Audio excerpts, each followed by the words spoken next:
Oh, hey, Facebook. Didn't see you there.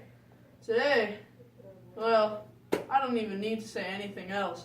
I'm just going to tell you about the 10 Days book. This is a series of multiple people, and they happen to make a book on our good friend Abraham Lincoln. This is a fantastic book by David Colbert.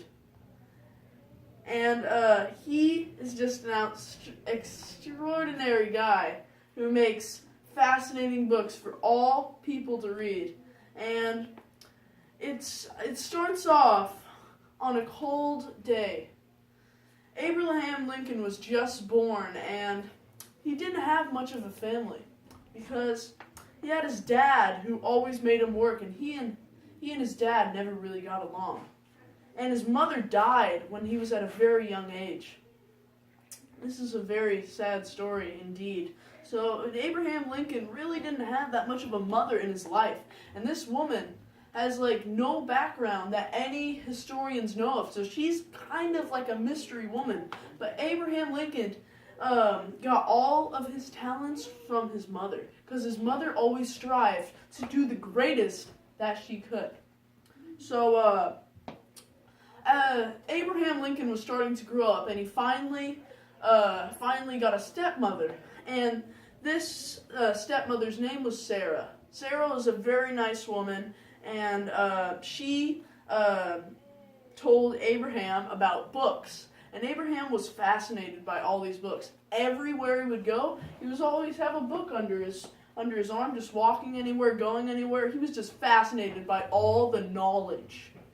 And so one day, he just kept growing up, and he actually found a book of law.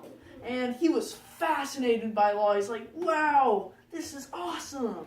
So he actually grew up thinking, I want to make a change, because he lived in Illinois as a kid, and he knew this was actually a slave-free state, so he never had slaves. He was actually a very poor child. He didn't have that much growing up. He would borrow books from the library and then bring them back.